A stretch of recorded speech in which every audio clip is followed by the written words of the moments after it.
నీ వాక్యము నరహంతకులను మార్చింది. నీ వాక్యము జోదరులను మార్చింది. నీ వాక్యము ధూమపానము చేసేవారిని మార్చింది. నీ వాక్యము త్రాగుబోతులను మార్చింది. నీ వాక్యం కుటుంబాలను కట్టింది. నీ వాక్యం జీవితములలో ఊహించిన దానికంటే, అనుకున్న దానికంటే గొప్ప కార్యాలు చేస్తూ వచ్చింది. ఈరోజు కూడా చేస్తూ ఉన్నది. అలాంటి నీ దివ్యమైన, నీ శ్రేష్టమైన, నీ పరిశుద్ధ గ్రంథములో ఉన్న నీ మాటల ద్వారా మీరు మాతో మాట్లాడుతురండి. మీరు మమ్మల్ని సంధించండి. మాకు కావలసిన నీ యొక్క సహాయమును పరిపూర్ణంగా అనుగ్రహించండి. మీరు మాతో మాట్లాడుతురండి. దయగల ప్రభా, మేము నీ సన్నిధిలో విధేయత కలిగి నేర్చుకోవాలని వచ్చాం. నేర్చుకొని దాని ప్రకారంగా నీ పరలోక రాజ్యములో ప్రవేశించు ప్రభా. నీ కృపను మాకు మీరు అందుబాటులో ఉంచిన దానిని మేము సద్వినియోగం చేసుకునే బుద్ధి జ్ఞానమును ప్రభా కోరుకుంటున్నాం. ఇంకా ఎవరైనా రావాలని ఆశ కలిగి ఉంటే అట్టి వారి కొరకును ప్రార్థిస్తున్నాను ప్రభా. మీ ఆత్మ చేత సంధించండి.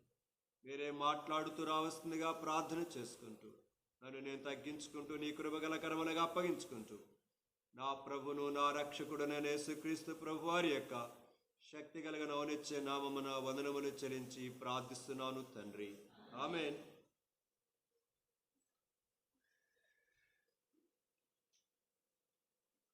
మన భాగాన్ని చదువుకుందాం. సమూయేలు మొదటి గ్రంథం 2వ అధ్యాయము 26వ చరణం,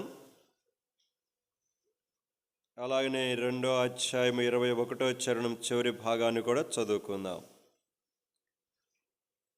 బాలుడగు సమూయేలు ఇంకను ఎదుగుచు యెహోవా దయయందును మనుషుల దయయందును వర్ధిల్లుచుండెను. అయితే బాలుడగు సమూయేలు యెహోవా సన్నిధిని ఉండి ఎదుగుచు ఉండెను. చాలు. దేవుడు ఈ పరిశుద్ధ లేఖన భాగమును ఈ రాత్రి కొరకై మరొకసారి దీవించి ఆశీర్వదించునుగాక. ఎదుగుచుండుట. ఒక విత్తనము విత్తిన తర్వాత ఆ విత్తనం పెద్దది కావాలంటే ఏం దానికి ఏం అవసరం చెప్పండి? ఒక విత్తనం విత్తాం, విత్తటానికి ఏం కావాలి ముందల? కనుక సరి అయిన స్థలం కావాలి ముందల. ఎక్కడ పడితే అక్కడ విత్తితే కుదరదు. ఇప్పుడు ఈ బండ మీద విత్తామనుకో మొలుస్తుందా? మలవదు. సో జ్ఞాపకం చేసుకోవాలి. సో విత్తటానికి మొదట సరి అయిన స్థలం కావాలి. ఇంకేం కావాలి? స్థలం ఉంటే సరిపోద్దా? చెప్పండి. ఆ స్థలములో నీరు కావాలి. ఇంకా ఏం కావాలి? గాలి. ఇంకా స్థలము, నీరు, గాలి ఉంటే సరిపోతుందా?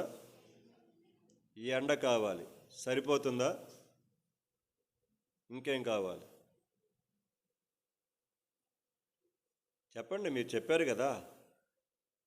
ఇంకా ఏం కావాలి? ఇంకా కొన్ని కావాలి.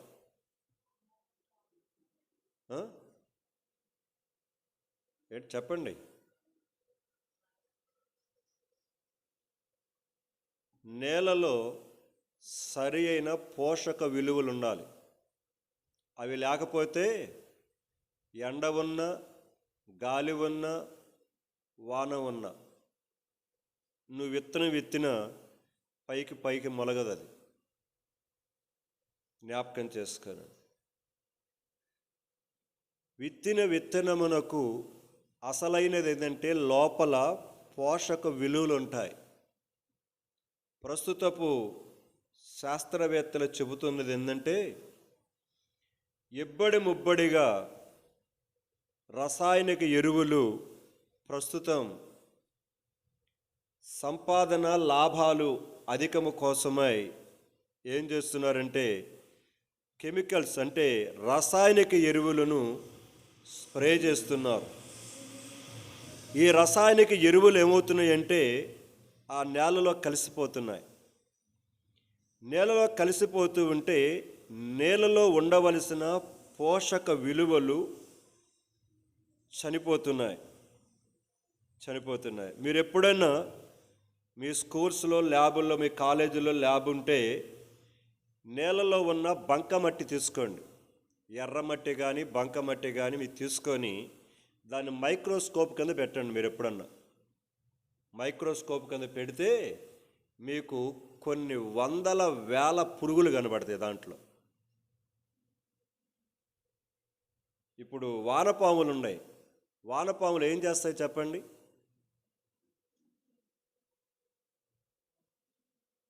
చేపలు పట్టుకోవడానికి మనకు వస్తాయి కదా, మనకు తెలిసింది అదే.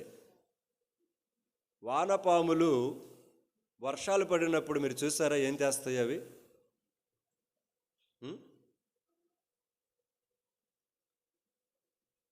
అందుకని పరిశుద్ధ గ్రంథంలో ఒక మాట ఉంటుంది, ఎప్పుడు నేను చాలాసార్లు చదువుతాను, మీకు చెప్తూ ఉంటాను కూడా. రోమీయులకు రాసిన పత్రిక 1వ అధ్యాయము 19-20 వచనాలు చచ్చేంత వరకు గుర్తుపెట్టుకోవాలి. దేవుడు ఉన్నాడా లేదా అనే దానికి రుజువు దేవుడు అక్కడ కొన్ని పెట్టాడు. వాటిని చూసి పరిశీలనగా తెలుసుకుంటే అసలు ఉన్నాడా లేడనేది అర్థమవుతుంది. చదవండి. ఒకరు బైబిల్ చదివిన వాళ్ళు మాత్రమే చదవండి. ఈరోజు పొద్దున్నే లేచి బైబిల్ చదువుకున్న వాళ్ళు చదవండి. రోమీయులకు రాసిన పత్రిక 1వ అధ్యాయము 19-20. ఎందుకనగా దేవునిని గూర్చి తెలియశక్యమైనది ఏదో అది వారి మధ్యన విషదమయ్యున్నది. దేవుడు అది వారికి విషదపరిచెను.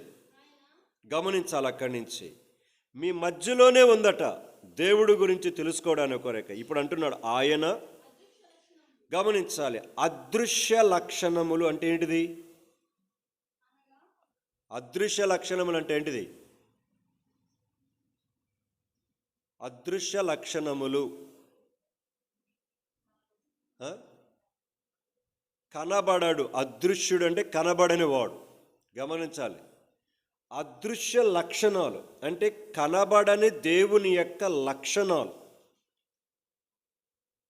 జ్ఞాపకం చేసుకోవాలి. ఒక చిన్న ఉదాహరణ మీకు అర్థమవడానికి చెప్తా. ప్రస్తుతం కనుక సాఫ్ట్వేరు కనుక విపరీతంగా అభివృద్ధి చెందుతుంది. అదే సమయంలో ఆ యొక్క కంప్యూటర్స్లోనికి మీకు తెలియకుండానే, మీ సెల్ ఫోన్లలోనికి మీకు తెలియకుండానే ఒకటి వెళ్ళిపోతుంటుంది. ఏంటది? వైరస్ అంటారు దాన్ని. అందుకని క్లీనింగ్ యాప్లు ఉంటాయి, అవి డౌన్లోడ్ చేసుకొని వారానికి ఒకసారి, నెలకోసారి క్లీన్ చేసుకుంటుంటారు ఫోన్లు, ల్యాప్టాప్లు కూడా. ఎందుకో తెలుసా?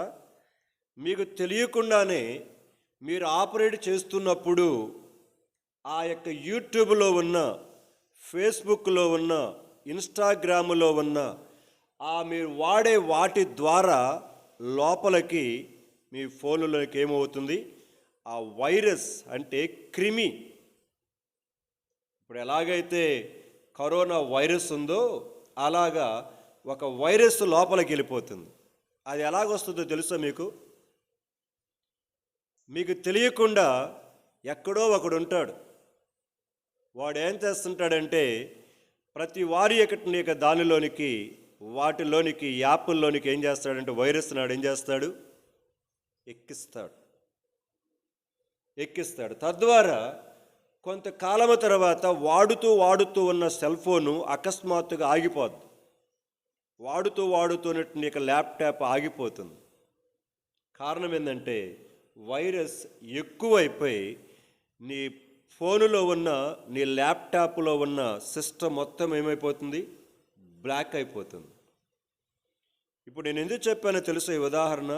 వాడెక్కడో ఉంటాడు, నీకు కనబడాడు. వాడు కనబడకుండానే వాడు వైరస్ని ఏం చేస్తాడు? మీ ఫోనుల్లోనికి తీసుకొని వస్తుంటాడు. సో మీకు అర్థమవటానికి చెప్పానన్నమాట ఆ మాట. అలాగనే దేవాతి దేవుని యొక్క కనబడని అదృశ్య లక్షణాలు ఏవైతే ఉన్నావో వాటిని గురించి చెబుతున్నాడు. చదవండి, ఇప్పుడు చదవండి 20వ వచనం. అనగా ఆయన నిత్య శక్తి. గమనించాలి, మొదటిది ఆయన అదృశ్య లక్షణములలో మొదటిది ఏంటిదట? ఏం చెప్పాలి గట్టిగా? నిత్య శక్తి. గమనించాలి ఆ పదాలు. అంటే దేవుని శక్తికి పరిమితము లేదు. దేవుని శక్తికి పరిమితము లేదు. అది శక్తి కరిగిపోయేది కాదు, లయమైపోయేది కాదు. దేవుని శక్తి నిత్యము ఉండేది. ఇప్పుడు, రేపు, మరెప్పుడు, యుగములకు పూర్వము, యుగములకు అంతములో కూడా కనబడని అదృశ్య దేవుని యొక్క ఆ లక్షణములలో ఒకటి ఏంటంటే ఆయన నిత్య శక్తి. ఒక చిన్న ఉదాహరణ మీకు చెప్తా, ఇక్కడ అర్థం అవటానికి. ప్రస్తుతం ప్రపంచంలో గడగడ వణికిస్తున్నట్టు యొక్క అడవులు తగలబడిపోతున్నాయి కొన్ని ప్రాంతాల్లో. స్టిల్ ఈరోజు కూడా కొన్ని వందల వేల ఎకరాలు అడవులు తగలబడిపోతుంటే మనుషుడు వాటిని ఆర్పటానికి వాడి చేత కాటల్లా. ఇంత గొప్ప టెక్నాలజీ పెట్టుకొని దేవుడి శక్తి ముందు మనుషుడు దేనికి పనికిరాడు. దేవుని శక్తికి ముందు మనుషుడు దేనికి పనికిరాడు. ఏదో అనుకుంటుంటాడు మనుష్యుడు, నేనంతా నేనింత అని. ఒక్కసారి దేవుడు అట్లాగానే ఎంటర్ అయినాడు అంటే చాలు, ఆయన శక్తి గోబ గుయ్యం అంటుందన్నమాట. శాస్త్రవేత్తలకు ఇవన్నీ తెలుసు. అక్కడ దేనికి మే నెలలో, జూన్ నెలలో మంచి ఎండ, దాదాపుగా 50 డిగ్రీలకు వెళ్ళింది అనుకో టెంపరేచరు. నీ ఇంటి ముందు ఉన్నట్టు నీకు బండ మీద నువ్వు నిలబడగలుగుతావా? ఎందుకు? ఎక్కడో ఉన్నాడు కదా సూర్యుడు, కొన్ని లక్షల కిలోమీటర్ దూరంలో ఉన్నాడు. అంత దూరములో ఉన్న సూర్యుని యొక్క వెలుగు నీ బండ మీద పడితే ఆ బండ మీద నిలబడటానికి నీ చేత కాదు. ఇప్పుడు ఆయన నిత్య శక్తి ఆ సూర్యుని దగ్గరికి వెళ్ళటానికి ఎంతోమంది శాస్త్రవేత్తలు ప్రయత్నం చేస్తున్నారు. ఆ సూర్యుని యొక్క గోళములో, ఆ పైన ఉపరితలములో ఎలాగ ఉంటుందని, అక్కడ టెంపరేచర్ ఎలాగుంటుంది, అక్కడ పరిస్థితులు ఎలాగుంటాయని కనుక సర్వే చేయటానికి కొరక ఇప్పటికే ఎన్నో శాటిలైట్స్ ఆకాశంలో తిరుగుతూ ఉన్నాయి. మీరు చూస్తుండొచ్చు. అంటే ఆ శాటిలైటు ఆ యొక్క సూర్యునికి ఎంత దూరములో ఉన్నా అక్కడికి ఇంకొంచెం ముందుగానే వెళ్ళిందంటే ఆ శాటిలైట్ ఏమైపోతుంది? దేనికి పనికి రాకుండా మాడి మసైపోతుంది. ఇప్పుడు అలాంటి సూర్యులు ఈ విశాల విశ్వములో లెక్కలేనన్నున్నాయి. ఒక్కసారి గమనించాలి, దేవుని యొక్క నిత్య శక్తి. 1977 సంవత్సరం, నాకు 11 సంవత్సరాల వయసు. భయంకరమైన తుఫాను వచ్చింది. అప్పుడు పెద్దవాళ్ళని అడగండి చెప్తారు. నాకు బాగా గుర్తు. ఆ తుఫానుకు ఆంధ్ర రాష్ట్రం అల్లకల్లోలమైపోయింది. ఎందుకంటే ఆ తుఫానును అడ్డుకొలగన శక్తి ఎవడికి లేదు. చేతులెత్తి దండం పెట్టడమే తప్ప ఎవడు ఏమీ చేయలేడు. సో సూచాయిగా మీకు 2-3 మాటలు జ్ఞాపకం చేస్తానంతే. ఇప్పుడు గమనించాలి, ఆయన అదృశ్య లక్షణములు అనగా ఆయన నిత్య శక్తియు, ఇంకా ఆయన యొక్క దేవత్వమును గమనించాలి. అక్కడి నుంచి రాయబడిన మాట, జగదుత్పత్తి మొదలుకొని ఏంటట, సృష్టింపబడిన వస్తువులను ఆలోచించుట బట్టి నీకు తేట మీకు అందుకనే చెప్తూ ఉంటాను చాలాసార్లు. ఎప్పుడు తినటమేందో, తాగటమేందో, డ్రెస్సులు వేసుకోవటం ఏందో, రకరకాలు చేయటం ఏందో కాదు. ఒక్కసారి మీరు తినే ఫ్రూట్ను ఆలోచించండి. అది ఏ ఫ్రూట్ అయినా, అరటిపండు అయినా, యాపిల్ అయినా, దానిమ్మ అయినా, బత్తాయి అయినా, జామకాయ అయినా, ఏ ఫ్రూట్ అయినా చూడండి. ఒక్కసారి దానిని కానీ చూస్తే మీకు అర్థమవుతుంది దేవుని యొక్క సృష్టి క్రమం. దానిమ్మకాయ ఉంది, బత్తాయికాయ ఉంది. ఇప్పుడు ఈ రెండిటికి ఎంత వ్యత్యాసం ఉంటుందో చూడండి.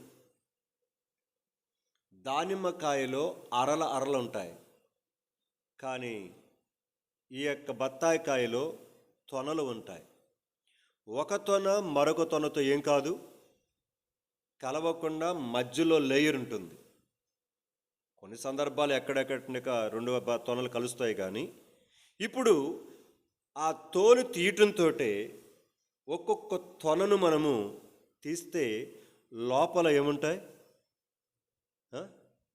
ఆ యొక్క స్వీట్నెస్తో కూడినటువంటి యొక్క జెల్ సంబంధించిన చిన్న చిన్న కనకనవి ఉంటాయి. అవి కూడా ఒకదానితో ఒకటి అతకవు. చూడండి, అలాగ అంటి పెట్టుకొని ఉంటాయే కానీ అతుక్కొని ఉండవు. తీస్తే దేనికి దానికి ఏమవుతాయి, సపరేట్గా వచ్చేస్తాయి. కంటికి కనబడని ఆ విత్తనం విత్తిన తర్వాత పెద్దదై ఆ చెట్టుకు పూత పూసి పిందె వేసి ఆ యొక్క ఫలం అలాగా కాయటానికి లోపల టెక్నాలజీ పెట్టిన వాడెవడు? నువ్వు ఎక్కడికి వెళ్ళినా, అమెరికాలో విత్తినా, ఇండియాలో విత్తినా, పాకిస్తాన్లో విత్తినా, బత్తాకాయ ఇక్కడ ఎలాగుంటుందో అక్కడ కూడా అలాగనే ఉంటుంది. సీతాఫలం ఉంది, దాని స్ట్రక్చర్ వేరే. మళ్ళీ దానిమ్మకాయ ఉంది, దానిమ్మకాయ గదులు ఉంటాయి లోపల. ఒక గదికి ఒక గది కదలకుండా లోపల ఏముంటుంది, చుట్టూ లేయరు ఉంటుంది. అరటి పండు ఉంటుంది, దాని స్ట్రక్చర్ వేరే,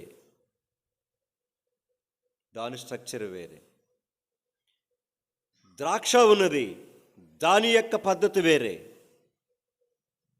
జామకాయ ఉన్నది, దాని స్ట్రక్చర్ వేరే. నేను ఎందుకు చెప్తున్నానో తెలిసే విషయాలు. చాలామంది జీవితాలను వృధా చేసుకుంటూ లోకములో ఏదో ఉన్నదని యవనస్తులు యవన కాల సమయాన్ని పాడు చేసుకుంటున్నారు.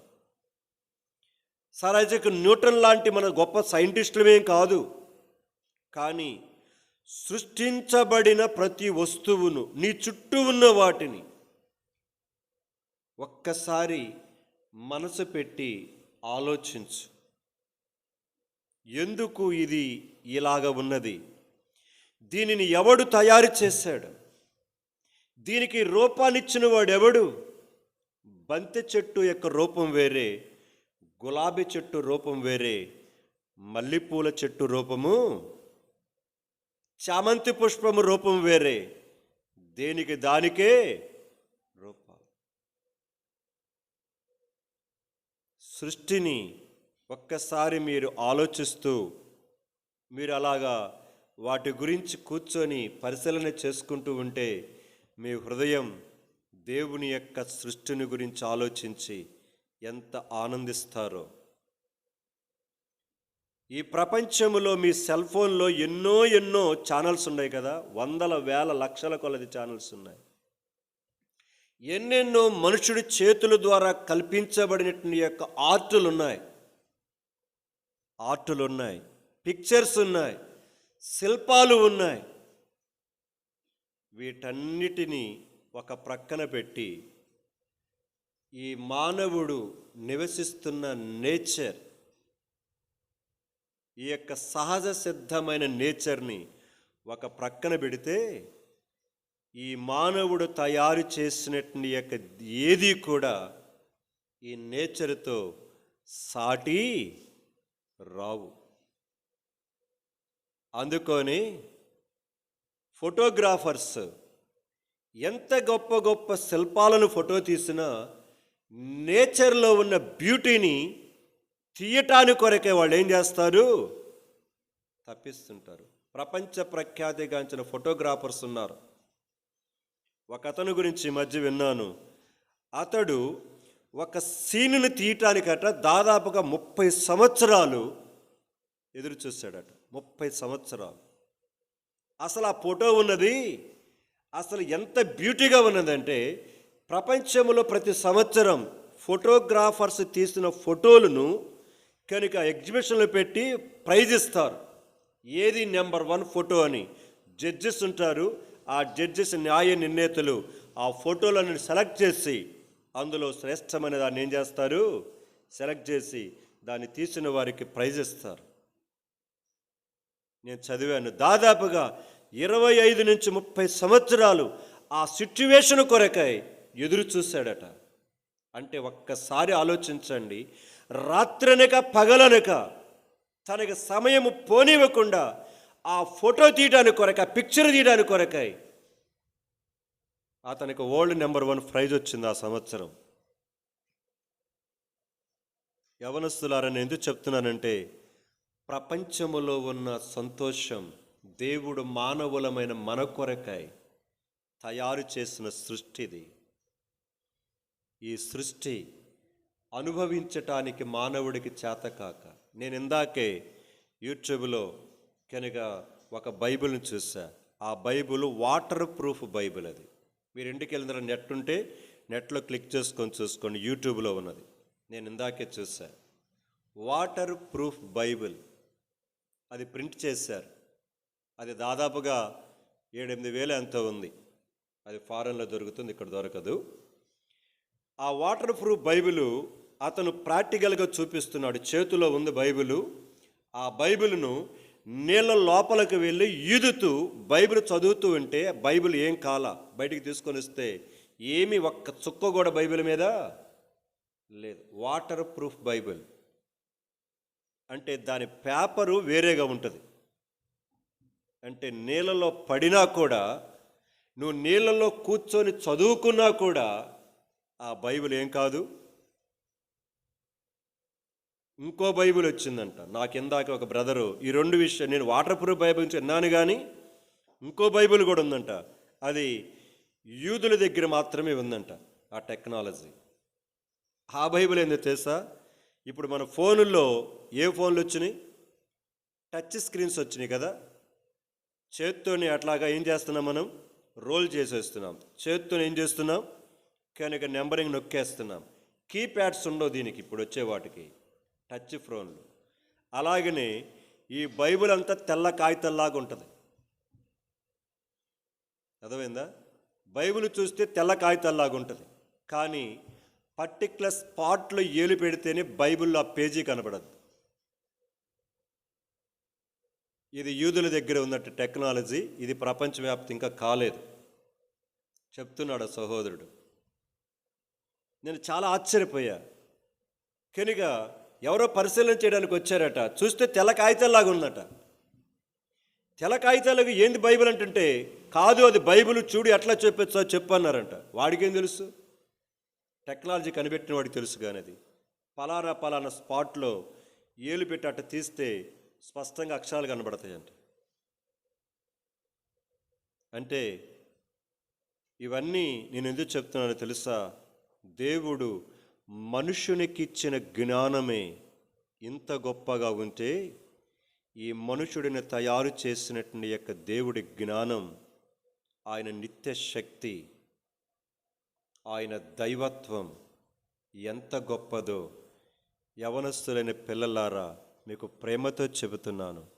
ఆహా ఓహో అని లోకములో మెరుమిట్లు గలుపుతున్న దీనిని చూసే మీరు ఆనందిస్తూ కేరింతలు కొట్టుకుంటూ దేవునిని వదిలిపెట్టేసి, దేవుని వాక్యాన్ని వదిలిపెట్టేసి, దేవుని మందిరాన్ని వదిలిపెట్టేసి తిరుగుతూ ఉన్నారు. అందుకొని చెబుతున్నాను, దేవుని సన్నిధిలో ఉన్న మిరుమిట్లు గొరిపే నీ ఊహలకు, నీ ఆలోచనలకు అందనంత అద్భుతమైన బ్యూటీ, సౌందర్యం ఆయన పాదముల దగ్గర, ఈ పరిశుద్ధ గ్రంథములో ఆయన నిత్య శక్తిని నీకు చూస్తే నీవు ప్రపంచములో ఉన్న ఆనందాన్ని చూసి పెంట అంటావు. పెంట అంటావు. ప్రపంచములో కాస్ట్లీయెస్ట్ ఫోన్లు ఏంటివి? ఏ ఫోన్ కాస్ట్లీ? యాపిల్ కంపెనీది కనుక కాస్ట్లీ కంపెనీ. ఎందుకంటే వాళ్ళు రాజీ పడరు, వారి యొక్క స్టాండర్డ్స్ విషయంలో రాజీ పడరు. అందుకని యాపిల్ కంప్యూటర్ కానీ, యాపిల్ ఫోన్స్ కానీ, యాపిల్ ప్యాడ్స్ కానీ అన్నీ కూడా చాలా హై కాస్ట్లో ఉంటాయి. దాని యొక్క స్ట్రక్చర్ కూడా, దాని యొక్క కనుక వే ఆఫ్ కనుక ప్రాసెసర్ కూడా చాలా ఆశ్చర్యకరంగా ఉంటుంది. ఆశ్చర్యకరంగా ఎందుకు చెప్పాను తెలుసు ఈ మాట? నేను ప్రపంచంలోనే యాపిల్ ఫోన్లు కొనుక్కోవటానికి కొరకై ఎగబడతారు జనాలు. యాపిల్ ఫోన్ దొంగతనాలు కూడా దొరుకుతుంటాయి. ఎందుకంటే అంత కాస్ట్లీ ఫోన్ అన్నమాట, అంతగా క్వాలిటీ ఉంటుంది అది.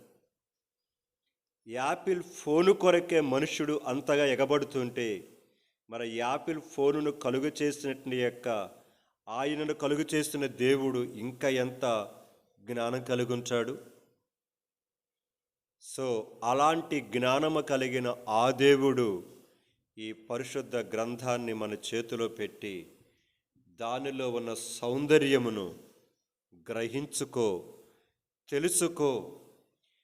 మాయ చేసి మసిపూసి మారేడుకాయ చేసే లోకపు యొక్క ఆనందాన్ని చూసి, సౌందర్యాన్ని చూసి మోసపోవద్దు యవనస్తుడా అని దేవుడు మాట్లాడుతున్నవాడుగా ఉన్నాడు. కనుక యవనస్తులారా, ఈ రాత్రికాల సమయంలో విత్తనము విత్తిన తరువాత ఆ విత్తనమునకు నేలలో పోషక విలువలను చంపివేస్తున్నాం మనం. అందుకనే ఈ దినాలలో అనేక రకాలైన పరిస్థితులు మనము చూస్తున్నాం. అందుకని ఇప్పుడు ఆర్గానిక్ ఫుడ్స్ వచ్చాయి. మామూలు టమాటాల కంటే ఆర్గానిక్ కనుక టమాటాలు ఎంత ఉంటాయి చెప్పండి? చూసారు ఎప్పుడన్నా? యూట్యూబ్లో చూడండి, మీకు అర్థమవుతాయి. మామూలు టమోటాలు అయితే నీకు కిలో 10 రూపాయలకి 20 రూపాయలకు దొరికితే ఆ ఆర్గానిక్ టమోటాలు దాదాపుగా 50-60 రూపాయల పైనే ఉంటాయి. ఎందుకు? తెలిసిన వాళ్ళని చెప్పండి ఎందుకు?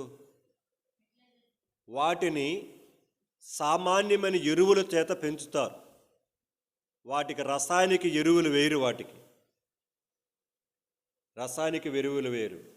కనుక గేదెల యొక్క అది, తర్వాత గొర్రెలది, కనుక అవన్నీ కూడా తీసుకొచ్చి వాటి ద్వారా పండిస్తారన్నమాట అవి. అందుకొని అవి కాస్ట్లీగా ఉంటాయి.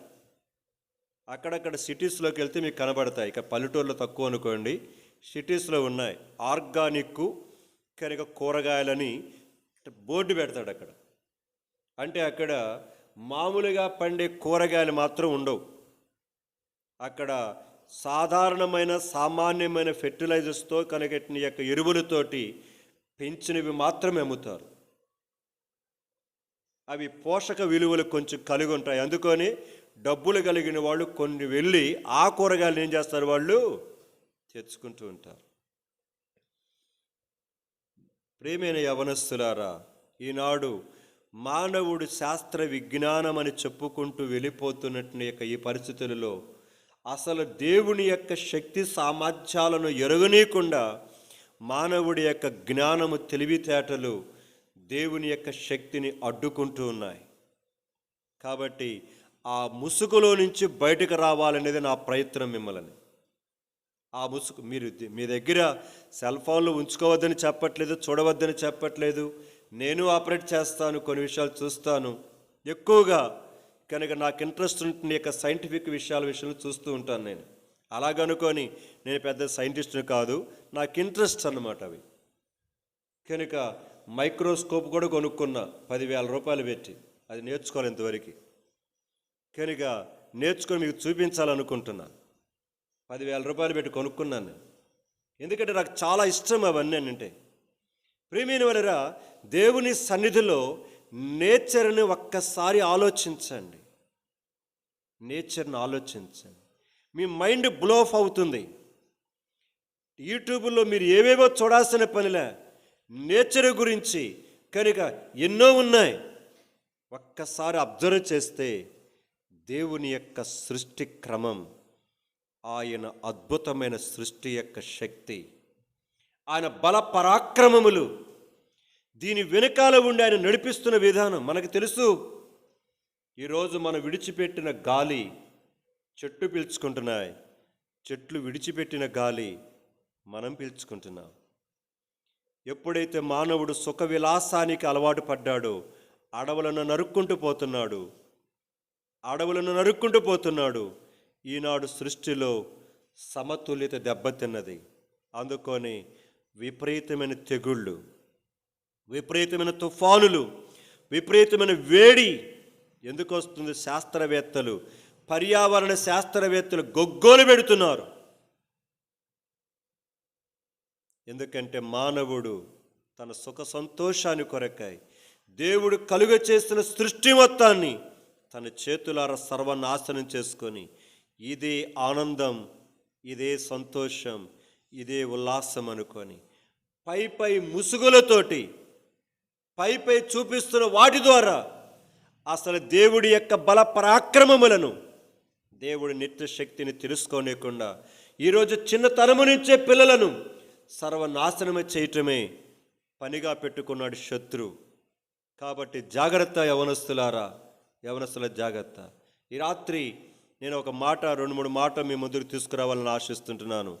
రండి, సామెతల గ్రంథం నా దినభాగం ఈరోజు మధ్యాహ్నం. సామెతల గ్రంథము 20వ అధ్యాయం.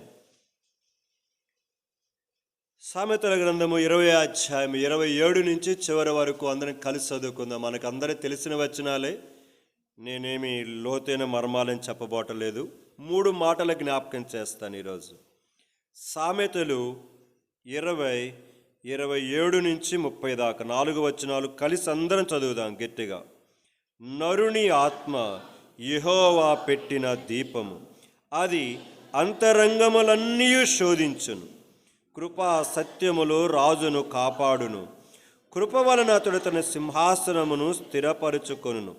యవనస్తుల బలము వారికి అలంకారము, తలనెరుపు వృద్ధులకు సౌందర్యం. గాయములు చేయు దెబ్బలు అంతరంగములో చొచ్చి చెడుతనమును తొలగించును. ఇందులో నేను ప్రాముఖ్యంగా జ్ఞాపకం చేయాలనుకున్నది 27వ వచనం పూర్తిగా, 29వ వచనం మొదటి లైను, 30వ వచనం పూర్తిగా. జస్ట్ మీకు పైన ఇంట్రడక్షన్ ఇవ్వాలని ఆశిస్తుంటున్నాను. మొదటిది 27వ వచనములో నరుని ఆత్మ. నరుడు శరీరము, ప్రాణము, ఆత్మ. శరీరం బయటికి కనబడద్ది, ప్రాణము ఉన్నదని మన మూమెంట్స్ని బట్టి అర్థమవుతుంది. ఆత్మ ఉన్నాడని మనం చేసే పనులలో ఉన్న పరిస్థితిని బట్టి అర్థమవుతుంది. బయటికి కనబడేది శరీరమే, కానీ ప్రాణము, ఆత్మ 2 కనబడవు. జాత గమనించాల పదాలు. నరుని ఆత్మ దేవుడు పెట్టిన దీపం. ఇప్పుడు గమనించాలి, నీ తల్లి గర్భములో, ఇంతకుముందు చెప్పాను మీకు ఆ విషయం, ఒక దైవజనుడు వాక్యం చెబుతూ అన్నాడు ఆ మాట. ఇప్పుడు వాళ్ళు బెంగళూరులో సెటిల్ అయి ఉన్నారు, ఆ ఫ్యామిలీ. వాళ్ళకి మొట్టమొదటిగా వివాహమైన తర్వాత తన భార్య కన్సీవ్ అయింది. అయిన తర్వాత తనకు నిండు చూలాలి సమయంలో తన పరిచయ కొరకై మరొక ప్రాంతం వెళ్లాల్సి వచ్చింది. తన భార్య డెలివరీ కొరకై హాస్పిటల్లో చేరింది. హాస్పిటల్ కొరకు చేరితే డెలివరీ కొరకై డెలివరీ హాస్పిటల్లో చేరిన 1-2 రోజులకే ఇతను రాకముందే డెలివరీ అయిపోయింది. అతను కొంచెం లాంగ్ ప్రోగ్రాంలో ఉన్నాడు. ఇప్పుడు డాక్టర్ అమ్మ చెప్పిందట, మీకు అమ్మాయి పుట్టిందని బ్రదర్కు మెసేజ్ పంపించారట. మెసేజ్ పంపిస్తే అతడు తనకు తెలిసిన హైదరాబాద్లో ఉన్న ఒక గైనకాలజిస్ట్ గర్భకోశం మీద, అందులో గర్భములో బిడ్డ ఎలాగ రూపించబడతాడో దాని మీద ఆమె ప్రొఫెసర్ అట. బాగా తెలుసండి సహోదరుడికి. ఇప్పుడు వెంటనే కనుక ఆ సహోదరికి ఫోన్ చేశాడట, అక్క నాకు ఇట్లా అమ్మాయి పుట్టింది, అమ్మాయిలోకి వచ్చిన ఆ జీవం నాదా నా భార్యదా అని అడిగాడట. ఆ ప్రశ్నకు ఆమె ఒక్క నిమిషం అలాగా మౌనంగా ఉండిపోయిందంట. ఆమె దాంట్లో రీసెర్చ్ చేసిందంట. ఆమె విశ్వాసే రీసెర్చ్ చేసింది. అప్పుడు ఆమె చెప్పిందట, నీది కాదు, నీ భార్యది కాదు అన్నదట. మరి ఎవరిది అన్నాడట.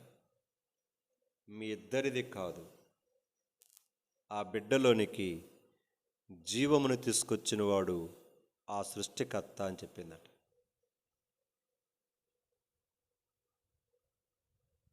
ఆశ్చర్యపోయినాడట. నిజమే, మీ ఇద్దరి కలయిక ద్వారా పుట్టారు, కానీ ఆ బిడ్డకు రూపమును, ప్రాణమును, ఆత్మను పెట్టినవాడు ఆయన. అది అక్కడ చెప్తున్నాడు, నరుని ఆత్మ యెహోవా పెట్టిన దీపం. 119వ కీర్తన.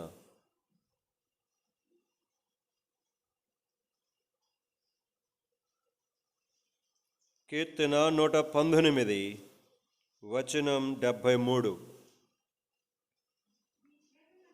నీ చేతులు నన్ను నిర్మించి నాకు రూపును ఏర్పరచెను. చాలంతే. దేవుని చేతులు రూపముని ఏర్పరిచి కనుక నిర్మించాయట. అందుకని 139 ఆ మాట కూడా అంటాడు. చూడండి, కీర్తన 139 13 నుంచి చదవండి. గమనించాల పదాలు. నా అంతరింద్రియములు అంటే అర్థమైంది. అంతరింద్రియములు అని అంటే ఏంటిది అర్థం? Inner parts. అంతరింద్రియములు అంటే లోపల ఉన్న భాగాలు. ఈ ముక్కు, చెవులు, కాళ్ళు, చేతులు ఇవన్నీ బయట కనబడేవి. కానీ అంతరింద్రియములు అంటే లోపల ఉన్న పార్ట్స్ అన్నమాట, ఇన్నర్ పార్ట్స్. నా అంతరింద్రియములను నీవే కలుగచేసితివి, నా తల్లి గర్భమందు నన్ను నిర్మించిన వాడవు నీవే. నీవు నన్ను కలుగచేసిన విధమును చూడగా భయమును ఆశ్చర్యమును నాకు పుట్టుచు ఉన్నది. అందును బట్టి నేను నీకు కృతజ్ఞతాస్తుతులు చెల్లించెదను.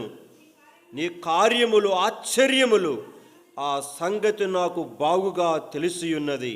నేను రహస్యమందు పుట్టిన నాడు భూమి యొక్క అగాధ స్థలములలో విచిత్రముగా నిర్మింపబడినవాడు. నాకు కలిగిన ఎముకలను నీకు మరుగయుండలేదు. నేను పిండమనయుండగా నీ కన్నులు నన్ను చూచెను. నియమింపబడిన దినములలో ఒకటైనను కాకమునిపే నా దినములన్నయు నీ గ్రంథములో లిఖితములాయెను. వండర్ఫుల్. నువ్వు పుట్టకముందే నీ తల్లి గర్భంలో జైగోట్ అంటాడు, పిండం అని అంటాడు ఇక్కడ కదా. పిండం అంటే జైగోట్.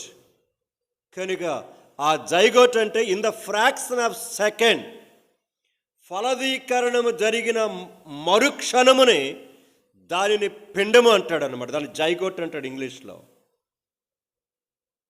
అప్పుడే నీవు ఎంత పొడవు ఉండాలో, నీ కలర్ ఎలాగుండాలో, నీ గొంతు ఎలాగుండాలో, నీ కళ్ళు నల్లగా ఉండాలా, బ్లూ కలర్లో ఉండాలా, పిల్లి కళ్ళుగా ఉండాలో, నీ పెదవులు ఏ రంగులో ఉండాలో, నీ తంబు ఎలాగుండాలో, నీ ముక్కు ఎలాగుండాలో, నీ వ్రేళ్ళు ఎలాగుండాలో, 5 ఏళ్ళు ఎలాగుండాలో, నీ గోరులు ఎలాగుండాలో మొత్తం అక్కడ ఏమైపోయింది?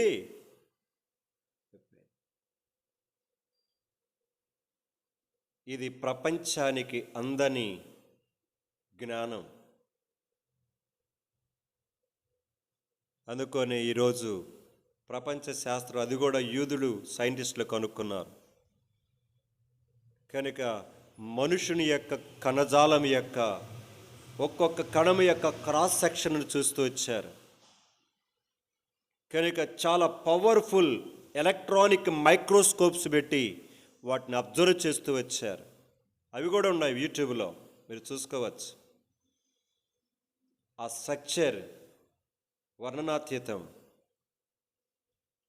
దాని యొక్క సెంటర్ పాయింట్ న్యూక్లియస్, కంటికి కనబడనిది, దాని క్రాస్ సెక్షన్ చూపిస్తూ ఉంటే నాకు ఆశ్చర్యం వేస్తుంది. ప్రభు అందుకోనేమో దావీదు ఆనాడు చెప్పాడు, నీవు నన్ను కలుగ చేసిన విధమును చూడగా భయం, ఆశ్చర్యం. నా శరీరములో ఎముకలు ఏలాగున నిర్మించబడాలో, ఏ రోజున నేను ఏమి కావాలో, నా తల్లి గర్భములో 9 మాసాలు నాకు ఏం చేసేసావు? ఒక స్ట్రక్చర్ ఏర్పరిచేసేసావు. యవనస్తులైన పిల్లలారా, దేవుని యొక్క ఆ చేతి పని అయిన మనం అంటున్నాడు, నువ్వు ఎవరివో తెలుసా? యెహోవా పెట్టిన దీపం. ఈ అద్భుతమైన ఈ స్ట్రక్చర్కి ఎప్పుడు దాకా విలువ చెప్పండి? ఎప్పుడు దాకా విలువ? ప్రాణమున్నంత వరకు విలువ. ఈ మట్టి దేహమునకు వాడు కోటేశ్వరుడైనా, ప్రపంచాధిపతి అయినా, ఇంకెవరైనా ఈ లోపల ఆ జీవ ఆత్మ ఉన్నంత వరకే ఈ మట్టి దేహమునకు విలువ. అది కాస్త ఆ పెట్టిన దీపాన్ని అలాగా ఆర్పివేస్తే ఈ దీపానికి విలువ లేదు. వాడు కోటీశ్వరుడైన, ప్రపంచ ప్రఖ్యాతిగాంచిన విశ్వసుందరుడైన, మిస్ యూనివర్స్ అయినా, మిస్టర్ యూనివర్స్ అయినా, వాడు పోవలసినది నేలకే, 6 అడుగుల గుంటలోనికే. అప్పటి వరకు మానవుడికి ఆరోగ్యకరముగా ఉన్న ఆ లోపల ఉన్న బ్యాక్టీరియా చచ్చిన మరుక్షణమే నిన్ను తినటం ప్రారంభిస్తాయి అవి. ఇది మానవుడి స్ట్రక్చర్. అప్పటి వరకు నీకు ప్రయోజనకరముగా ఉన్న నీ లివర్ ఫంక్షన్కి, నీ పెద్ద ప్రేగు, చిన్న ప్రేగు, నీ కిడ్నీ ఫంక్షన్కి, నీ హార్ట్ ఫంక్షన్కి, నీ ఐ, నీ బ్రెయిన్, నీ ఇయర్స్, నీ లెగ్స్, ప్రతి దానికి ఇన్స్పిరేషన్ చేసుకుంటూ వచ్చిన లోపల ఉన్న కణజాలమే చచ్చిన మరుక్షణమే నిన్ను తినటం ప్రారంభిస్తుంది. కొన్ని రోజులకి నువ్వేమైపోతావు? నేలలో స్కెల్టన్ అయిపోతావు. స్కెల్టన్ అయిపోతావు. ఈ స్కెల్టన్ నిలబెడితే ఇది ఏ కులమ స్కెల్టన్, ఇది ఆ కులమ స్కెల్టన్, ఇది ఈ కులమ స్కెల్టన్ అని ఏ కులమైనా, ఏ ఐశ్వర్యవంతుడైనా, ఏ సుందరుడైనా కూడా చివరికి కలిగేది ఎముకల దట్టం. యవనస్తులారా, దేవుని సన్నిధిలో దేవుడు మీలో పెట్టాడు ఆ దీపం. ఆ దీపము మీ అమ్మది కాదు సుమా, మీ నాయనది కాదు,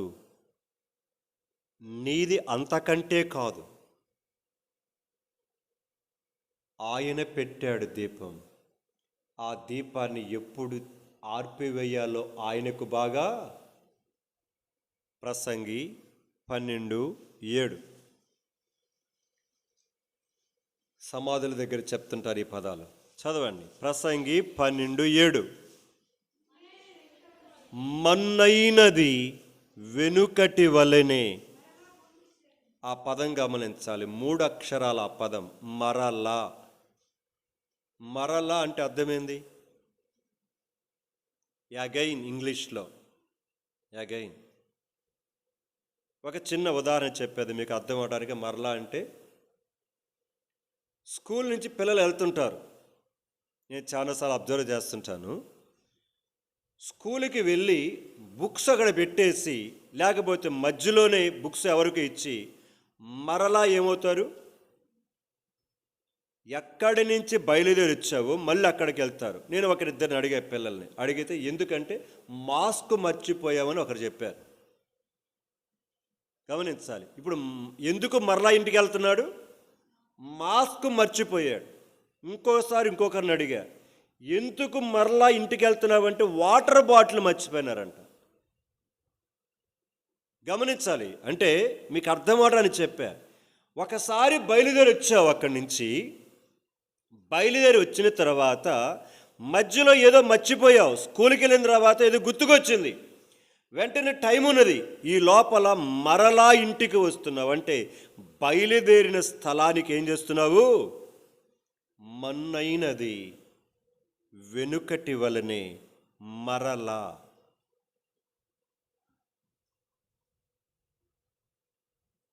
మరలా మట్టికి వెళుతున్నది.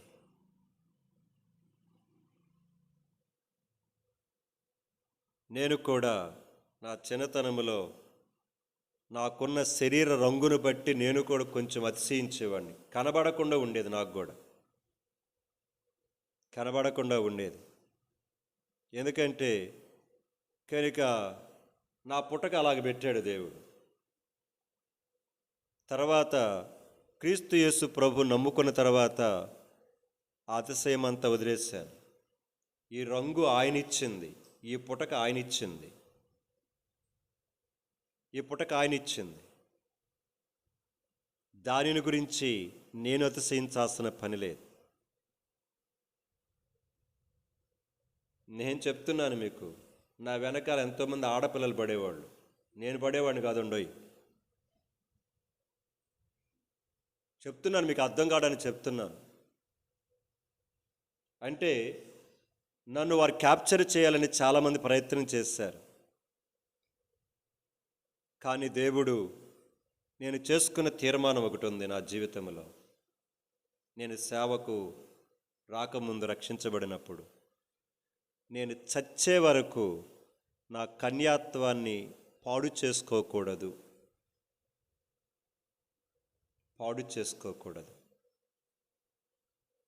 సిట్యువేషన్స్ ఎలాంటివైనా రావచ్చు, కానీ నేను చేసుకున్న తీర్మానమునకు స్టిల్ నాకు ఇప్పుడు 53 సంవత్సరాలు నేను పవిత్రంగానే కాపాడుకుంటూ వచ్చాను. బలహీనతలు ఉన్నాయి నాలో, నేను కాదంటలేదు. ఎందుకంటే ఈ దేహాన్ని ఇచ్చింది ఆయన. ఆయా సందర్భాలను బట్టి, ఆయా పరిస్థితులను బట్టి మన జీవితంలో మనకు రకరకాల కోరికలు వస్తుంటాయి. మన చూపుల ద్వారా కానీ, మనల్ని ఫాలో అవుతున్న విషయాలను బట్టి కానీ, మన మీదకు వస్తున్న నీ యొక్క సవాళ్ళను బట్టి కానీ అనేక టెంప్టేషన్స్ వస్తుంటాయి, శోధనలు వస్తుంటాయి. అయితే వాటన్నిటిలో దేవుని యొక్క భయము కలిగి, ఈ ఆత్మ ఆయన పెట్టినది, ఈ దీపం ఆయన ఆర్పివేస్తే నా స్థితి ఏంటిది? నేను ఎగురుతున్నటువంటి యొక్క ఈ శరీరం, ఈ దేహం, ఈ కాళ్ళు, ఈ చేతులు ఏమైపోతాయి? మీకు చెప్పాను గతంలో ఒక యవనస్తురాల జీవితం. ఆ పుస్తకం కూడా ఉన్నది, జోని. ఆ పుస్తకం పేరు జోని. ఆ అమ్మాయి చాలా బ్యూటిఫుల్ గర్ల్. చదవండి ఆ పుస్తకం, జోని పుస్తకం పేరు. ఆ అమ్మాయి దాదాపుగా 16 నుంచి 18 సంవత్సరాల వయసులో ఆ అమ్మాయి బ్యూటిషియన్గా తర్ఫీదవుతూ అందాల పోటీలలో పాలు పొందాలని చాలా కలలు కన్నది. కానీ స్వీట్ 16 సమయంలో తన జీవితం ఏమైపోయిందో ఆ పుస్తకంలో రాస్తుంది.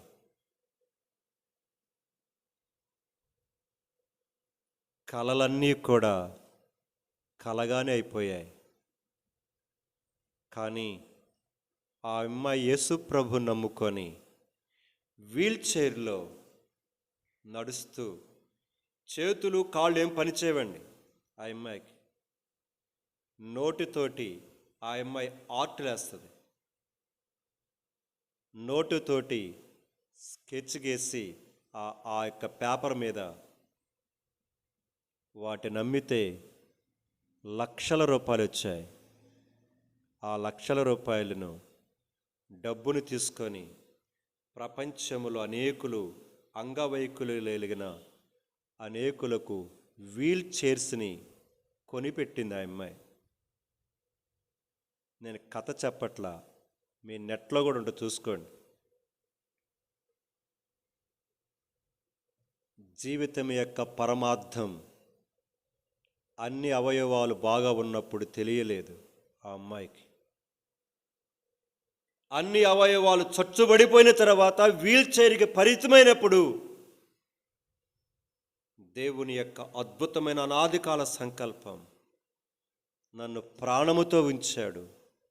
ఈ మట్టి దేహములో ఆయన ఆత్మని ఇంకా ఉంచాడు. ఈ ఆత్మను ఆయన తీసుకునే లోపల ఈ జీవితానికి పరమార్థము చేకూర్చాలని ఆమె తీర్మానం చేసుకుంది. యవనస్తులైన పిల్లలారా, మీకు ఒకటే చెప్తున్నాను, ఎప్పుడు ఏమవుతుందో మీకు తెలియదు. ఈ యవన కాలం దేవుడు మీకు ఇచ్చిన, అందుకని 2వ వచనం ముందు అక్కడ మాట ఏమన్నాడు? సరే ముగిచేసేయాలి. 2వది ఏమన్నాడు చదవండి. ఆ వచనం 29వ వచనం చదవండి. యవనస్తుల బలము వారికి అలంకారమట. యవనస్తులైన మగపిల్లలారా, ఆడపిల్లలారా, దేవుడు మీకు యవన కాలాన్ని ఒక బ్యూటీగా, ఒక సౌందర్యమైనదిగా, ఒక ప్రఖ్యాతిగాంచినదిగా, ఒక శ్రేష్టమైనదిగా, ఒక ప్రతిష్ఠించమైనదిగా, ఒక మనోహరమైనదిగా మీ జీవితాలకు దేవుడు దయచేశాడు. నా జీవితంలోనే యవన కాలం అయిపోయింది, మీరు యవన కాలంలో ఉన్నారు. యవనస్తులకు యవన కాలములో వారికిచ్చే బలమట ఏంటిదట? అలంకారం. ఒక్కొక్క మాటను ధ్యానించాలని చాలా ఆశ ఉంది, కానీ సందర్భం వచ్చినప్పుడు ఎప్పుడైనా చూస్తాం. అలంకరణ కొరకు యవనస్తులు స్పెండ్ చేసేంత డబ్బులు ఏ వయసులో కూడా స్పెండ్ చేయరు.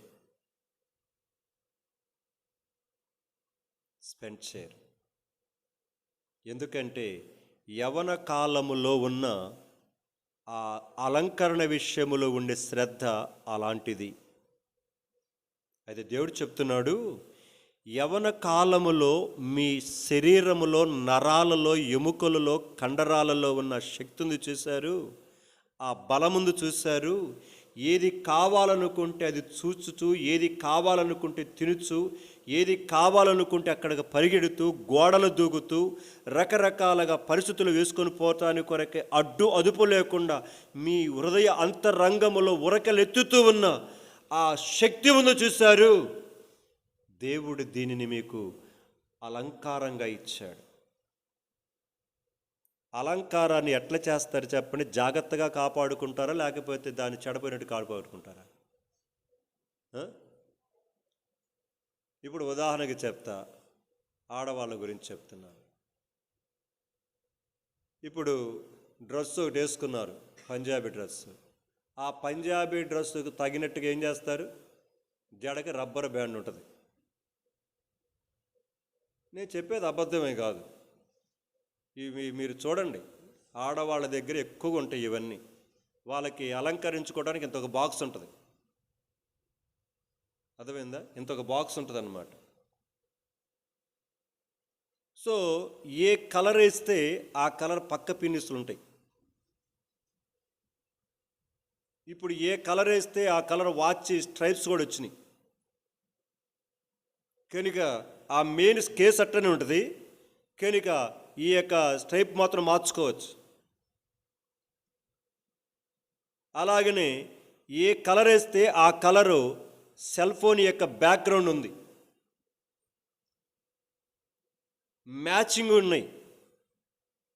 నేను ఎందుకు చెప్తున్నట్టు నవ్వుకోవటానికి చెప్పట్లేదు ఈ మాటలు నేను. అంటే యవన కాలములో ఉన్న ఆ సౌందర్యమును కాపాడుకోవటానికి కొరకై మీరెంతో శ్రద్ధ చూపిస్తారు. దేవుడు చెప్తుంది అదే. నీకు నీ జీవితంలో, ఒక మానవుడి జీవితంలో, ఒక స్త్రీ పురుషుని యొక్క జీవితంలో యవన కాలములో ఉన్న బలము అనేది ఒక అలంకారంగా ఇచ్చాడంట దేవుడు. దీన్ని జాగ్రత్తగా కాపాడుకుంటే శ్రేయస్కరమైన పరిస్థితికి వెళ్తావు. దీనిని జాగ్రత్తగా కానీ కాపాడుకోకపోతే సర్వనాశనం అయిపోతావు. నీకు మాత్రం అలంకారంగా ఇచ్చాడు దేవుడు. మీ అమ్మ ఇచ్చింది కాదు, మీ నాన్న ఇచ్చింది కాదు ఇది. అందుకని ఎవరి మాట కూడా కేర్ చేయరు మీరు. సేవకుడు మాట కూడా కేర్ చేయరు. మీరు ఏది అనుకుంటారో అది చేసుకోవడానికి వెళ్ళిపోతారు. మీరు ఏది కొనుక్కోవాలనుకుంటారో అది కొనుక్కుంటారు, ఏది తినాలనుకుంటారో అది తింటూ ఉంటారు, ఏది చూడాలని కూడా చూస్తూ ఉంటారు. ఎందుకంటే మీలో ఉన్న కోరికలు గుర్రాలై పరిగెడుతూ ఉంటాయి ఆకాశ వీధులలో. జాగ్రత్త. ఈ యవనకాల బలం నీ జీవితానికి అద్భుతమైన, సౌందర్యమైన, ప్రతిష్ఠించబడిన, మనోహరమైన, సౌందర్యమైన అలంకారంగా నీకు ఇచ్చాడు. ఈ యవనకాల జీవితమును నీకు ఇచ్చిన అలంకారమును పాడు చేసుకుంటావా, సరిగా ఉపయోగించుకుంటావా, నీ చేతులోనే ఉంది. సో మొదటిది, నరుని ఆత్మ ఆయన పెట్టిన దీపం. నీవు నీ వాడవ కాదు సుమా, నీవు నీ దానవ కాదు. ఆయన పోనీలే, బ్రతకనీలే, ఈ 23వ తారీఖు వరకు బ్రతకనీలే, 24 మంది కాదు, రేపు 24వ తారీఖు మంది కాదు. ఆయన కృప అందుబాటులో ఉంటేనే రేపటికి మనం ప్రవేశించేది. సో ఈ దీపం ఆయనది. రెండవది, యవనస్తులారా, మీకు యవన కాలములో ఇచ్చిన బలము, తెలివితేటలు, ఆ శక్తి ఆయన అలంకారంగా ఇచ్చాడు. మూడవది, ఆ చివరి వచనం చదవండి, ముగిచ్చేస్తాను. గాయములు చేయు దెబ్బలు వాడి అంతరంగములో చొచ్చి చాలంతే. దేవుడు ఎంత ప్రేమ కలిగిన వాడండి. ఆ పదాలు గమనించాలి. దీపముగా నీకు ఇచ్చాడు ఈ జీవితాన్ని, ఈ ఆత్మను, ప్రాణమును, ఈ మట్టి దేహములో. రెండవది, యవన కాలం అనేటువంటి యొక్క ఈ బలమును, తెలివిని, శక్తిని నీకు అలంకారంగా ఇచ్చాడు దేవుడు. ఇచ్చి మాట వినకుండా మనము తొట్టుబడుతూ లోపలికి చెడును ఎంటర్ చేస్తూ ఉంటే, ఈ హృదయములో ఉన్న ఆ చెడుతనమును మన జీవితములో ఉంటూ ఉంటే దేవుడట గాయము చేస్తున్నాడట. గాయము చేసి లోపల ఉన్న చెడుని ఏం చేస్తున్నాడట, బయటికి తీసుకురావటానికి కొరకై దేవుడు విశ్వ ప్రయత్నం చేస్తున్నాడు. అందుకని కొన్ని సందర్భాలలో మీరు అనుకుంటూ ఏవేవో చేసుకోవడానికి వెళ్తున్నప్పుడు అకస్మాత్తుగా మీ జీవితంలో అనుకోని సంఘటన జరుగుతూ మిమ్మల్ని కన్నీళ్ళ పర్యంతం చేస్తాయి. కొన్ని సంఘటనలు కన్నీళ్ళ పర్యంతం చేస్తాయి. ఏడ్చుకుంటారు, కుమిలిపోతారు, ఎవరికి చెప్పుకోరు. కనుక అన్నం తినరు, మంచం మీద పడుకొని ఉంటారు, మూలుగుతారు. ఏంటమ్మా అంటే ఏమీ చెప్పరు. మీరు మీ మనసులోనే మీరే మదన పడుతూ ఉంటారు. ఎందుకో తెలుసా? దేవుడు దాన్ని అనుమతించింది. లోపల ఉన్న చెడును బయటికి తీసుకురావాలి. లోపల ఉన్న చెడును బయటికి తీసుకురావాలి. లేకపోతే చాలా ప్రమాదం.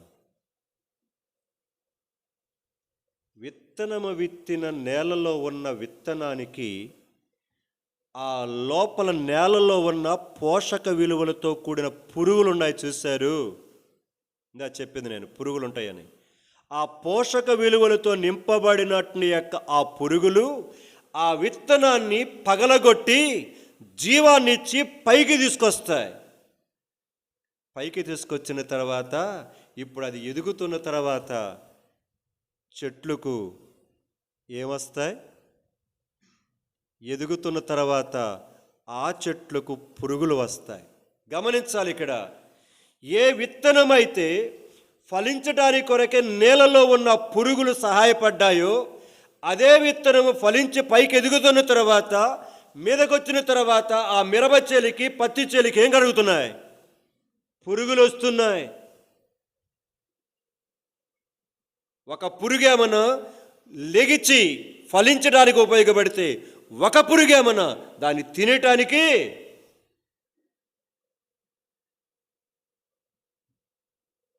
సో జీవితంలో దేవుడు ఆనాడు ఆదాము అవ్వలు ఎప్పుడైతే పాపం చేశారో మంచి చెడులు ఏంటిదో ఆ విచక్షణ జ్ఞానమును దేవుడు పెట్టాడు.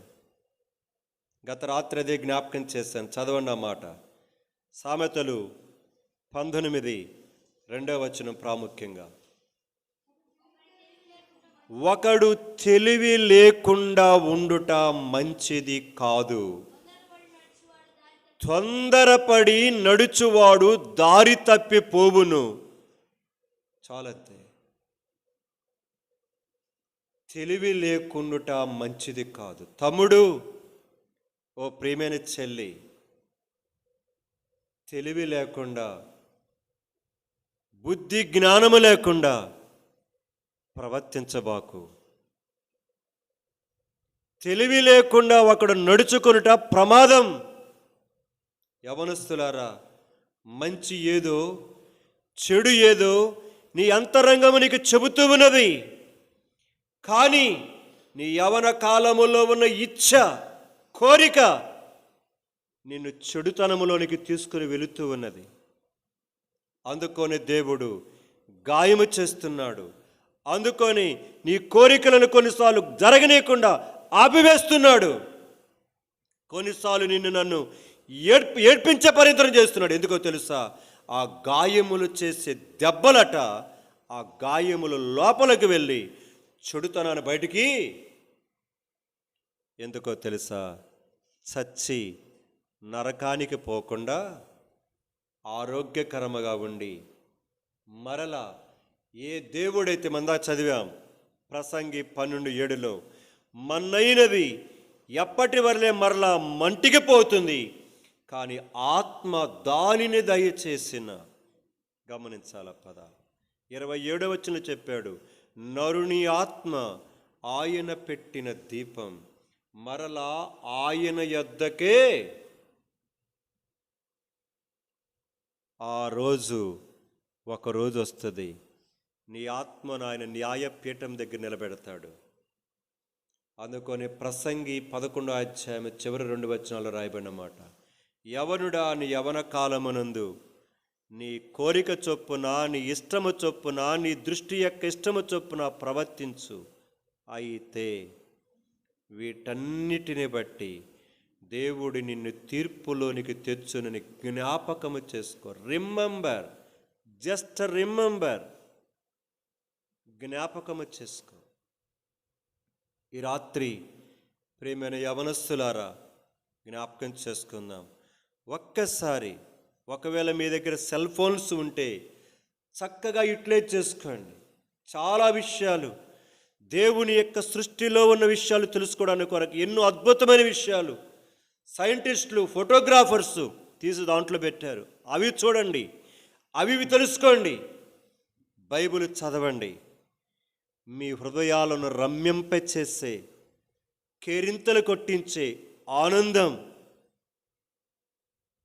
అక్కడ దాదేనికి. సెల్ ఫోన్ వచ్చిన కొత్తలో ఉదయం నుంచి సాయంకాలం దాకా అదే చూస్తారు. ఒక నెల అయిన తర్వాత ఎప్పుడు చూస్తారు చెప్పండి? ఏం ఓబేదు? ఎప్పుడు చూస్తాం సెల్ ఫోను? చెప్పండి. మన ఆనందయ్య దగ్గర ఉంది ఇక్కడ ఫోను. కొత్త ఊళ్ళో వచ్చినప్పుడు ఏం చేస్తాం?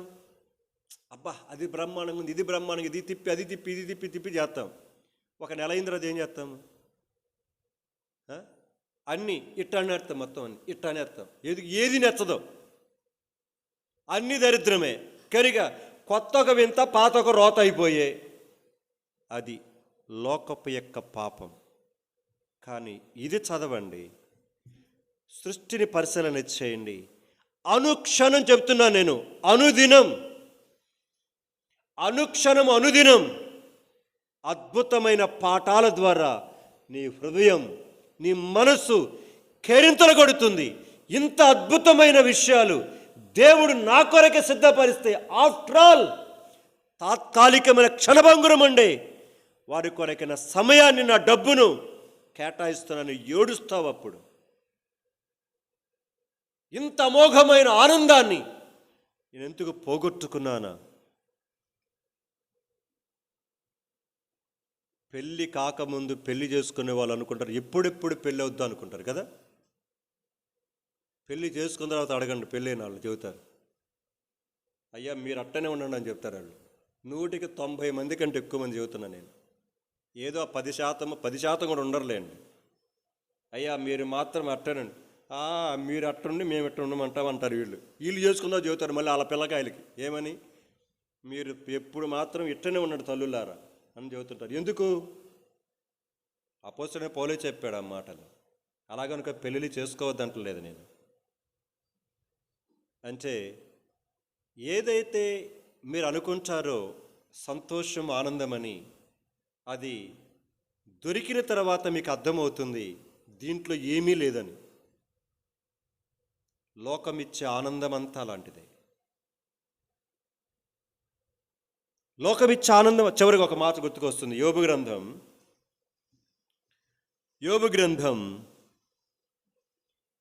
20వ అధ్యాయం 20వ వచనం చదువుతారా? యోబు గ్రంథము 20:20. వారు ఎడతెగక ఆశించిన వారు తమ ఇష్ట వస్తువులలో ఒకదాని చేతనైనను తమ్మును తాము రక్షించుకొన.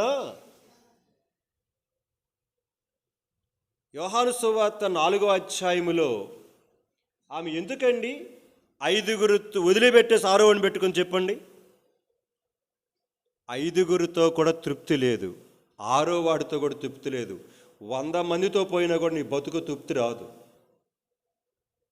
ఇది లోకం యొక్క తీరు. నువ్వు అనుకుంటావేదో అని, అది తాత్కాలికమే, అది క్షణభంగురమే. అందుకని చెప్తాడు సొలొమోను అన్నమాట, వ్యర్థము వ్యర్థము. ఏదైతే ఆనందం అనుకుంటున్నావో అది వ్యర్థమరా, అది వ్యర్థమరా. ఎంతవరకు ఉండాలో అంతవరకే ఉండురా, నేను అనుభవించి చెబుతున్నాను నీకు అని సొలొమోను ఆ 12 అధ్యాయాల్లో ఎన్ని విషయాలు చెప్తూ వస్తాడు. యవనస్తులారా, నీ ఆత్మ ఆయన పెట్టిన దీపం. రెండవది, నీ యవన కాలం ఆయన నీకు ఇచ్చిన సౌందర్యం, అలంకారం, అది అద్భుతమైనది. మూడవది, నీలో ఉన్న చెడును తొలగించడానికి కొరకై అప్పుడప్పుడు నిన్నేం చేస్తున్నాడు? దెబ్బ ఏడ్పిస్తున్నాడు. కారణం, చెడును బయటికి తీసి నిన్ను పరిశుద్ధపరిచి పరలోక రాజ్యానికి యోగ్యునిగా చేసుకోవాలని. అందుకే ఆయన కలువరి సిలువలో మనందరి కొరకై చూడనల్లని వాడిగా చేయబడ్డాడు. మన పాపములకు పరిహారముగా ఆయన తన రుధిరమును చిందించాడు. రండి ప్రార్థన చేసుకుందాం. ఇట్టి గొప్ప సంతోషమును, ఆనందమునిచ్చే దేవుని దూరం చేసుకోవద్దని ప్రేమతో చెప్తున్నాను. ఒక్కసారి మోకాల మీదకి వద్దాం. అట్లనే కూర్చోవాకండి, మోకాల మీద నిలబెట్ట నేర్చుకోండి. యవనస్తులు మోకాల మీద నిలబెట్ట నేర్చుకోండి. ఇప్పటి నుంచే సంఘములో బాగా దరిద్రం వచ్చేస్తుంది. మీరు ఇప్పటి నుంచే నేర్చుకోకపోతే వయసు అయితే నేర్చుకోలేరు. మోకాళ్ళ మీద నిలబడి ప్రార్థన చేయటం ఇప్పటి నుంచి అలవాటు చేసుకోండి. ఇంట కానీ, మందిరంలో కానీ, ఆదివారం కానీ ఏ కూడికి వచ్చినా నేను చెప్పాల్సిన పనిలే. ఎందుకంటే మోకాళ్ళ మీద నిలబడితే మీకు ఒక విధమైన యొక్క స్ట్రెంగ్త్ దేవుడు ఇస్తాడు. మీ మనసు, ప్రాణము, ఆత్మ యాక్టివ్నెస్లోకి వస్తాయి. ఇట్లనే కూర్చున్నారనుకో సోమరితనం వస్తుంది. యాక్టివ్నెస్లోకి ఉండటానికి కొరకు ప్రయత్నం చేయండి. మోకాల మీద కూర్చోవడం కాదు, మోకాల మీద నిలబట్టడం నేర్చుకోండి.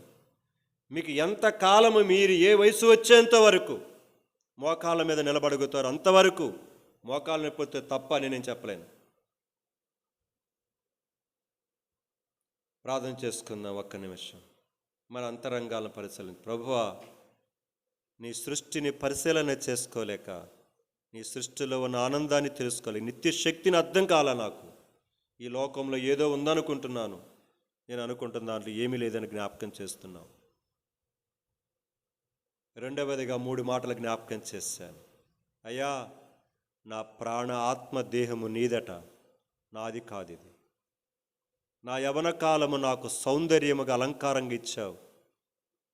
మూడవది, నాలో ఉన్న చెడుని తీసివేయటానికి నాకు కొన్ని కష్టాలు తీసుకొస్తున్నావు. నేను లోబడతాను యేసయ్యా, నీ సిలువ ప్రేమ దగ్గరికి వస్తున్నాను.